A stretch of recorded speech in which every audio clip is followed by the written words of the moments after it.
Hello everyone, FPL Raptor here and welcome back to another video on my YouTube channel. In today's video I have my free hit draft ahead of Game Week 38, and even if you're not on your free hit, we're still going to talk about some of the best players to select for the final game week of the season. If you're excited for the final game week of content before the season ends, please do remember to like, comment and subscribe. But without further ado, let's jump into today's video.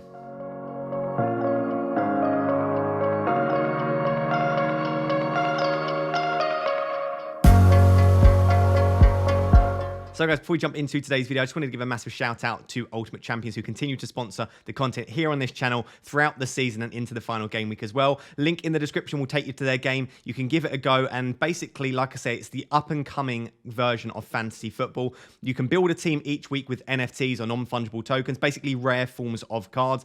You build the best team you possibly can. When that team does well in real life, you earn more points. The more points you earn, the better the packs, the better the players. Then you can sell them for some real money and earn some serious cash as well. As you can see on your screen here, I'm just showing you some of the cool versions of the cards you can get: rare, mystic, unique. It's really, really cool, and I definitely think this could be the future of fantasy football. So if you'd like to support the channel for free, click the first link in the description. That will take you to Ultimate Champions. Give it a go, test it out, and if you do build a team, let me know what your team is down below. So guys, as per last week's free hit video, I'm going to structure this like a team selection video, go through the defense, midfield, then the attack. For each of the positions, I will give you my justification as to why I've picked those players, and I'm also going to talk about some alternative players that you could select. And directly above my head, you will see a list that will continue to grow for the defense, midfield, and attack, where I'll list some of the potential other players that I would be considering on my free hit. This is, of course, very early. We still have quite a few games left of Game Week 37, so a lot could change, but hopefully this will give you an idea of some of the cheeky differentials that I might be looking at, and give you an idea of the general structure, because there is an emerging trend that I think will happen for Game Week 38, and I think it will be slightly different to what we've seen across the rest of the season.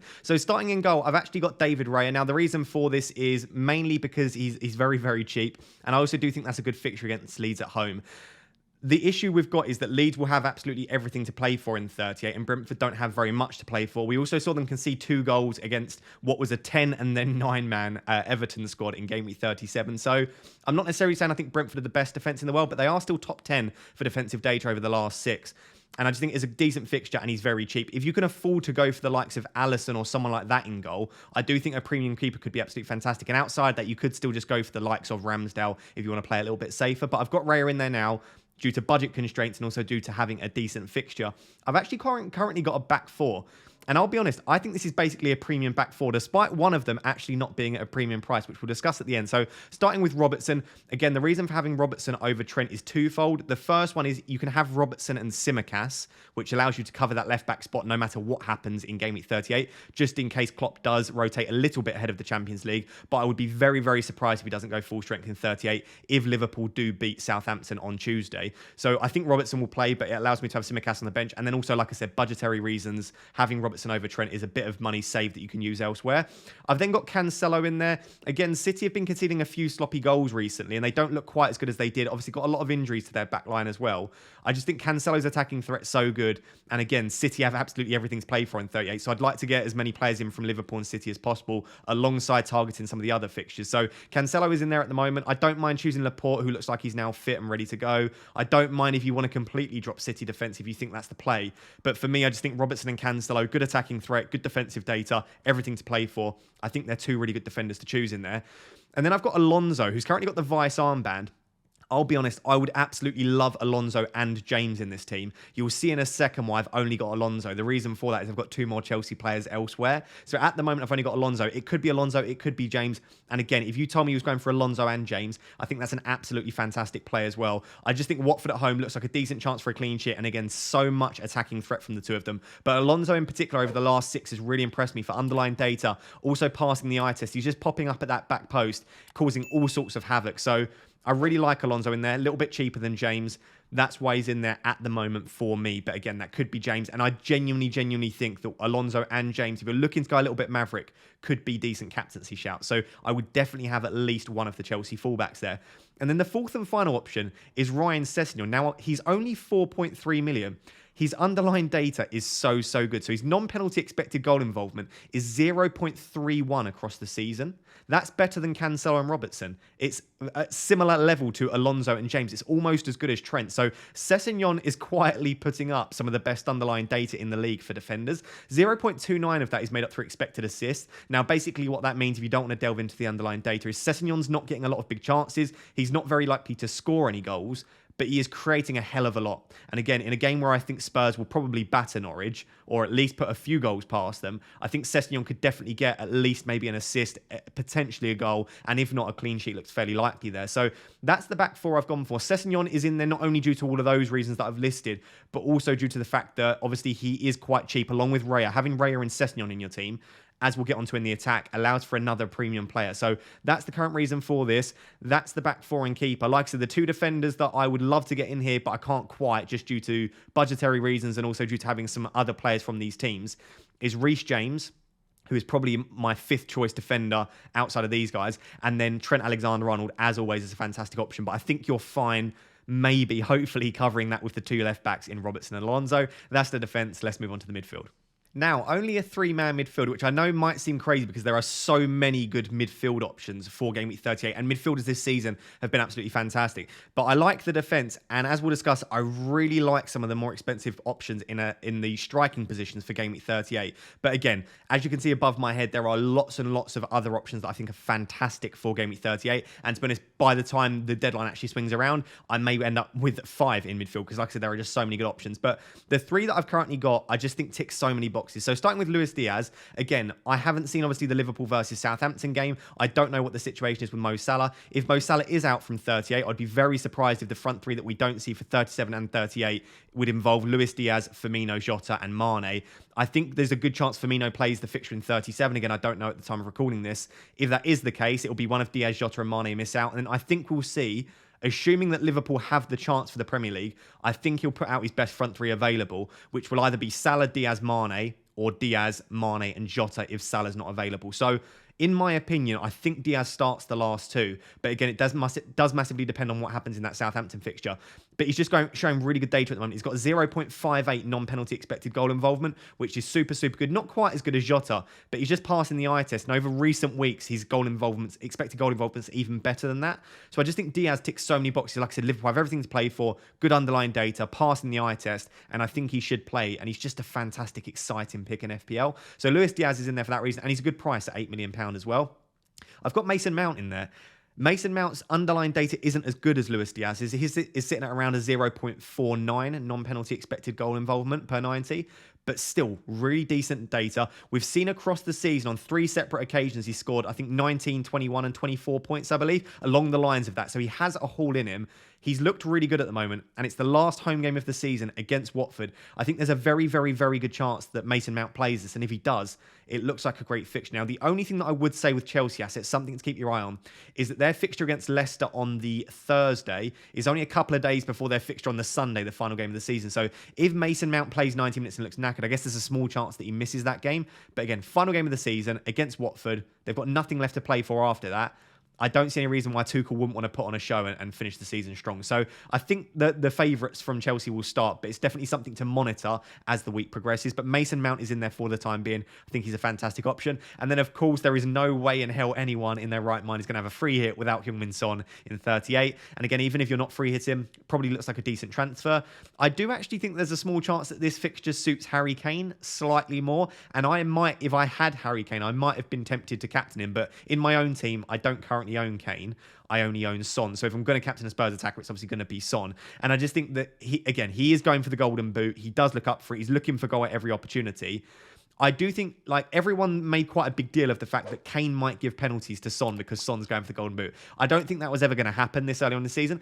If, however, Salah doesn't play and maybe Son scores 1 goal and Son looks like he has the opportunity to get the golden boot, there's a chance that Kane could give him a penalty. I still think there's a good chance that Kane still takes them. But either way, Son against Norwich away looks like prime captaincy candidate position. And even if you don't captain him, I definitely would have him in your team. I don't need to go into the underlying data. I don't need to tell you how good Son is. He's been absolutely battering my FPL rank for weeks. And I think if you don't own him, it's probably still not too late to bring him in. So that is the midfield 3. Like you can see directly above my head, This is just a few of the options. Like outside of Diaz, you could go for Mane, you could go for Jota. If Salah's fit, you can of course go for Salah. From Manchester City, you could go Mahrez, Foden, De Bruyne, Silva, Sterling. You could go for any of the City attackers. Again, I don't have a Manchester City midfielder in here, which in my opinion is probably the major omission from the entire team, is the lack of Manchester City cover in attack. Because again, City are going to be absolutely going for it. It's the final game of the season.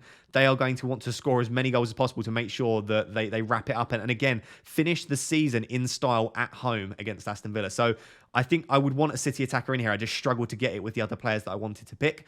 So I've put Foden and KDB on the list for that reason. You've then got Maddison. Maddison looked absolutely fantastic in the first fixture of Game Week 37. I think he got 15 or 16 pointer, picking up 2 assists and a goal. So again, Maddison looks like he's found his form. If he starts against Southampton at home, looks like an absolutely fantastic fixture there. So that is someone I would potentially be looking at, Maddison. And then outside of that, you've got Bowen. Bowen looks so good at the moment. Again, not the easiest fixture in the world at Brighton, I believe, on 38. But again, Bowen could be a great shout. It looks like we're just overlooking Bowen. Scored 2 goals against Manchester City, so I think he could be a good option. And I've just chucked Kulusevski in there as well, in case you want to go for Kulusevski over Son, in case you want to get some other players in, or maybe just double up alongside Son in that midfield. I think Kulusevski / Lucas Moura, whoever looks like they're going to play, could be a decent option. So those are the only 3 midfielders that I've got starting. But like I said, there are some other good options. Let's now take a look at the attack, the bench, and discuss why the midfield looks a little bit weak at the moment.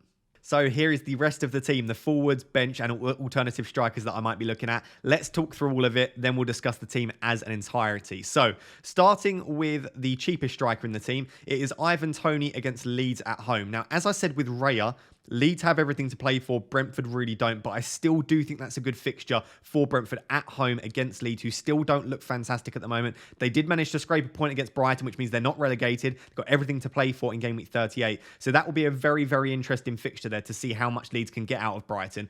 I just still think Tony's a great option. Like I said, still showing really, really strong non-penalty expected goal involvement data over the last 6, over the last 4, and decent data across the season as well. And he is on penalties too. And if you can pick a penalty taker, that's always an added advantage to picking a player. So I think Toney at his price is probably the best sort of cheaper striker for me. That being said, I genuinely think Game Week 38 could be the game week of the premium strikers, which I know sounds crazy. They've been pretty useless this season. They've been a little bit better recently. I just think that all 4 of them, you can see the 2 that I've got in my team and the 2 directly above my head. I think all 4 of those premium strikers could be really, really fantastic options for Game Week 38, all in their own right. So starting with Lukaku, again, massively depends on what happens Thursday. Is Havertz out? Is he still injured? If he is injured, is he going to be injured for 38? If he's not, does he start or Lukaku starts? Who comes off the bench? How good does Lukaku look? Is there a small chance that Werner plays up topping 38? So there are a lot of potential things that we need to consider here. I think if we get the nod, like some early team news that Lukaku starts, or we think there's a very decent chance that he starts in 38, I just think he could be such a brilliant option for 38. Watford at home is an excellent fixture. His data's been pretty strong across the season. Not remarkable, but pretty strong. And I just think that Alonso, Mount and Lukaku is a triple up against Watford at home for Chelsea. It just looks really good to me. Like I said, you could drop Lukaku and you could go for James in defence. I don't mind that at all. To be honest, I think James is equally as good as Lukaku. I just think that Lukaku is quite an exciting differential pick that if you are on your free hit, again, some of you will be watching this, you might not be on your free hit, but if you are on your free hit, Lukaku's the sort of player that most people will struggle to get to or probably wouldn't take a punt on if they weren't on their free hit. So I think that's the sort of thing where you could gain the advantage on those around you. I guarantee that most of your mini-league rivals probably won't own Lukaku. So again, please assess what happens against Leicester. Keep up to date with the Havertz injury news. Is his hamstring actually gone or was it just a precaution? Putting that all together, if Lukaku looks like he's going to start, I think he could be a fantastic option. And then the third and final striker and the last player in the starting 11 is actually Harry Kane. Again, I just think on a free hit, or even if you're not on your free hit, I think a Son and Kane double up against Norwich away looks fantastic. Again, Tottenham have everything to fight for to try and finalise the top 4. So for me, bit of a no-brainer having Kane and Son in there. And to be honest, as we'll discuss when we look at the FPL review projections in a minute, Kane is actually projected to get slightly more points than Son, so you could even go for Kane captaincy if you want to mix it up slightly. So those are the 11 players. Just quickly looking at the other 2 strikers that you might want to choose from. Like I said, there are other options. You could go for like an Nketiah, that you could stick with a Richarlison, seeing that Everton again have everything to play for against Arsenal. They don't look great at the back. There are some options you could potentially go for, but for me, it's the other 2 premium strikers. Ronaldo playing potentially probably his last game for Manchester United. Again, there are rumours that Ten Hag wants to keep him, but there's a good chance chance it is his last game. At least the last game of the season. He'll probably want to sign out in style. Against Crystal Palace, I think there's a decent chance there that Ronaldo does okay. And then Vardy's the big one. Again, if you've been watching my videos, I brought in and captain Vardy for 37, which I'm absolutely delighted about. But Vardy against Southampton at home. Southampton play a very high line. If you watch the goals that Vardy scored, one of them, it was, again, breaking past the defence and slotting home in a one-on-one. So this game suits Vardy. And if you don't want to take a punt on Lukaku, you could do something like Cancelo to James and Lukaku to Vardy. And I don't mind that at all. Having a front three of Tony, Vardy and Kane could be absolutely fantastic. So definitely worth considering the other two premium strikers. When we move to the bench, I've currently just got the cheapest possible players in a lot of positions. So Steele, Tsimikas and Delph are basically the cheapest players that I can get. But like I said, I do like the fact that Tsimikas does kind of cover Robertson if there is a little bit of rotation in that left-back spot. And then I've just got one strong sub here, and I've actually got Eriksen against Leeds again. It would, if he did come in, form a triple up against Leeds. The reason I like Eriksen so much is Leeds are very, very shaky from the back, from set pieces, and Eriksen obviously takes a lot of corners and free kicks for Brentford. There are other options you could go for. You could drop Eriksen down to, again, someone like a Gordon or Dewsbury Hall, and you could upgrade Tsimikas to someone like Emerson Royale if you have a spare spot, or you could upgrade potentially Delph again to another midfielder, a Gordon or a Dewsbury Hall. So there are some other options you could go for if you want a stronger bench, because again, game week 38, there could be a little bit of rotation. If teams want to just give a few youngsters a go, or maybe they want to make sure their key players don't get injured going into like pre-season and to the new season, we do sometimes see quite a bit of rotation in 38. So if you wanted to beef up the bench a little bit, you'd probably just have to drop maybe Robertson to a Van Dijk, or drop Robertson to a James, and then maybe Lukaku to Vardy. That would give you a little bit of funds. You could do something like Luis Diaz to a slightly cheaper midfielder, someone in the sort of £6 to £7 million price bracket, someone like Bukayo Saka. If you did that, that would give you some funds as well. So I do think there are some places to downgrade in this starting 11. I think there's a few ones, maybe like I said, Cancelo to Laporte, Robertson to Van Dijk, Diaz to a cheaper midfielder, or potentially Lukaku to Vardy. All of those would give you a little bit of funds to upgrade the bench if you want to, but you would hope that you don't have more than one player from your starting 11 completely miss out. You might get a couple benched, but it's likely that they'll come on and show in some fashion. So I think one or two subs is probably enough. I don't think you need all three, but again, maybe just be a little bit careful, because 38 can throw a few curveballs at us. So that is my current free hit. Let me know down below. Again, I'm not free hitting. I don't have the free hit left, but this is what I would currently be building on Sunday night. Again, a whole week of information still to come, an entire week of information. Anything can happen. So this will be updated throughout the week. I'll discuss it in the Gameweek preview video and also the deadline stream too. But for now, this is what I'm on. Key features: triple Spurs against Norwich, triple Chelsea against Watford. I think you've got to target those two fixtures. I've then got Robertson and Diaz, and I've got Cancelo in there. I'd like another Manchester City player in there. I just find it difficult with funds. If you can get Tony down to a cheap striker and then get a Phil Foden in there, if you've got the budget to do it, that might be nice as well. But let me know down below what you think of the team. Always interested to hear your thoughts. Let's now just take a look at FPL Review's ideal team of the week according to the algorithm. So guys, again, I'm not sponsored by them, not getting paid by FPL Review. I just use their site a lot, and I think it's a good site to use to try and look at the projected team of the week, right? Interestingly, last week, our free hits were almost identical. So the free hit that I built and the free hit that FPL Review suggested, almost identical. There's actually quite a few, not quite a few, there's more differences this week in the ideal free hit that they've built in comparison to the one that I built. So starting with the goalkeeper, they've actually got Alisson down as the keeper to go for. Like I said, if you have the funds to do so and you're not getting some other premium strikers in there, I do think going for Alisson could be a fantastic shout. I have Raya in there. It's not ideal particularly. It was just due to the fact that I didn't have the funds elsewhere. They've then got Trent over Robertson, which is interesting. So the slight upgrade on Robertson there. They've then downgraded Cancelo to Laporte. So they've gone a little bit more money into Trent rather than Robertson. They've gone a little bit less money for Laporte over Cancelo. And then they do have the double up with James and Alonso. So they have gone for the two Chelsea fullbacks. Like I said, against Watford, I don't hate that at all. I think that's a fantastic choice. I think both should start, depending again what happens with the Leicester fixture on Thursday. So I don't dislike that at all. It means that they don't have Lukaku, which again, you might be watching this and thinking, I don't want Lukaku anyway. He might be benched and he's not very good, which is fine. So I think James and Alonso is really nice in there. They've then gone for a midfield four. They've still got Son, and they've still got Mount, so very similar to me with those two. But they've then got Foden in there as a decent option. And again, I said I would like a Manchester City attacker, so FPL Review have done well to get Foden in there. And they've actually still gone for Saka. So Saka hasn't looked as good with Nketiah in the team. Again, I'm recording this before the fixture on Monday. If Saka bags a hat-trick against Newcastle, I'm going to look like a bit of an idiot for not including him, and FPL Review are going to look like geniuses. And he's on my bench, so fingers crossed that all doesn't happen. But I think that Saka, just for me, recently hasn't been as good as he was maybe a few weeks ago or a few months ago. So I don't dislike Saka playing against Everton. Again, Everton do look a little bit shaky at the back, but I'm not sure that he would be in my optimal free hit in my personal opinion, but they've got Saka in there, and then they also have Kane and Tony, so they've got two of the front three that I have. So essentially they've dropped Lukaku, they've brought in James and Alisson, they've changed up the defence a little bit with Trent and Laporte, and then they've also got Foden and Saka in there, and then interestingly they have captained Harry Kane. So again, like I said, Harry Kane is projected to get more points than Heung-min Son in Game Week 38. So let me know what you think of the two teams, comparing my team to the FPL review team. On the far left of the screen, you can see the top player projections for Game Week 38. So Kane, Son, Trent, Mane is in there at fourth. We haven't really discussed Mane. Could be a fantastic option. Alonso and James in there as well. De Bruyne are a good option, but again, quite expensive when you can get maybe a similar output with Foden. You've got Saka in there. He's still projected to get quite a few points. Foden, Mount, Cancelo, Tony, Salah, if he is fit, obviously is going to be a fantastic option. If Salah is fit, I would probably have him in here somewhere. And then Rudiger, Laporte, and Robertson. So those are the players to choose from according to FPL Review. You can use a combination of these two teams. If you are free hitting, let me know down below what your free hit sort of looks like. And if you're not free hitting, just give me a general idea about what are your early transfer plans? What are you currently thinking about doing with your team?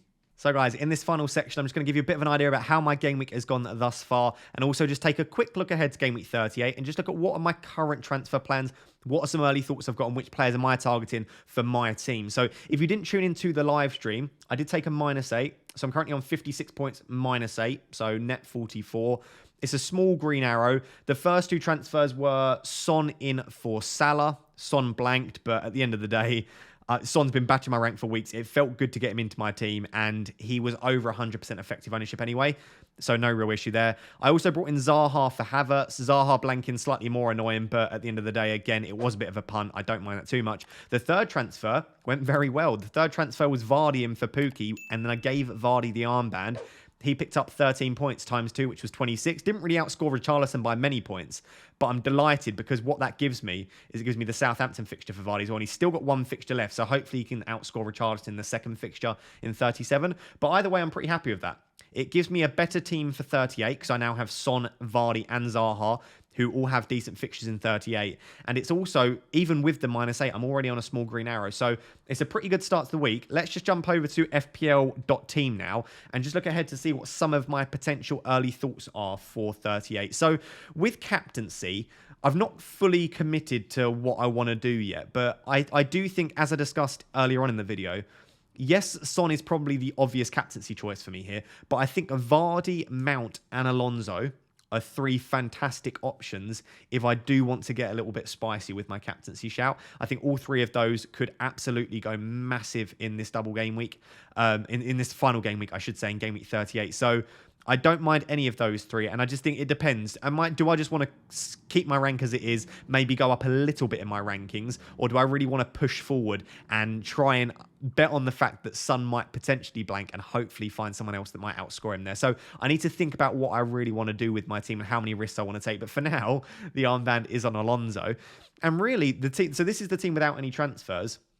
I don't really mind it at all. It's actually looking pretty decent, to be honest. I can't see any clear and obvious errors with this team, clear and obvious places that I need to make changes. I think probably the main one would be Richarlison against Arsenal isn't a particularly ideal fixture. And then the bench is pretty horrific. Again, if we do see some major rotation, that could be a bit of an issue for me. But the defence is good. Schmeichel's fine. Everton for Saka. Zaha against Man United. Son against Norwich. Mount against Watford. Vardy against Southampton. It probably is just Richarlison, but it doesn't need to be Richarlison coming out. I could bring someone in for cash and play them there. I could bring someone in for Watkins or Gordon. So the players that I'm considering are Tony in for one of my strikers and playing Tony. As we spoke about in the free hit section, I think Tony's a fantastic option. The other option I've got is bringing in Sessegnon for cash and going to a 5-4-1. Right, so it would look something like this. Because again, I think Sessegnon is a really nice option for the final day. It could look something like that. Right, I don't dislike that at all for free. Sessegnon in there. Right. And then the midfield, I think there are a few decent options in midfield. I really like the look of Luis Diaz. I really like the look of Foden. I really like the look of Jota as well as a decent option. Kulusevski, if he looks like he's going to play, could be a decent shout. And then outside of that, Reece James is someone that I would really, really like to get into my team. But it would probably be in place of Laporte, and I would have to make another transfer to fund that. I guess I could just get him in for Trent, but again, I'm not sure that that's the best use of my funds when I've got other players in my team that aren't in the best position. So I could bring in Sessegnon into that spot and just play like that. I could even take a -4 if I wanted to, and it could be something like Sessegnon in and also maybe Tony in right into that spot. So I could end up doing something similar to that. And then I'd probably either bench Laporte or Zaha. It might end up being Laporte. So something like that. If I want to really attack it, I could take a -4 here. But I guess the thing that I wanted to show you is that the team is looking fairly decent. If we just reset the game week, I don't think I'm in a... I was in a really... Before I brought in Son and Vardy this week, my team was looking pretty rough, I'll be honest. Pretty rough for game week 38. But now, it's not looking too bad. Apart from having a slightly weak bench, apart from having Richarlison, I don't think there are many places that I'm missing. Of course, I would love to have the likes of Lukaku, Kane in here, maybe take a punt on De Bruyne or Ronaldo, but I don't think I want to make like 2 or 3 transfers on the final day when some of my players are absolutely fine. So let me know, bit of early advice from you guys. What would you do with my team? If this was your team going into game week 38, what are your early thoughts for this game week? Who would you be transferring in? Who would you be transferring out? Always eager to hear your thoughts. And if you have any dilemmas of your own, do drop them down below and I'll try to get through to as many comments as possible. So guys, there you have it. That is my Game Week 38 free hit draft and also some early thoughts as to what I am currently planning for Game Week 38. If you are enjoying the content here on this channel and you are looking forward to the final few videos of the season, going to get slightly emotional now because it has been an amazing season, please do drop a like, comment, and make sure to subscribe as well. And hopefully we finish Game Week 37 strong and go into 38, smash that too, and finish the season with lots of green arrows. Until next time, guys, thank you so much for watching. Cheers. Bye-bye.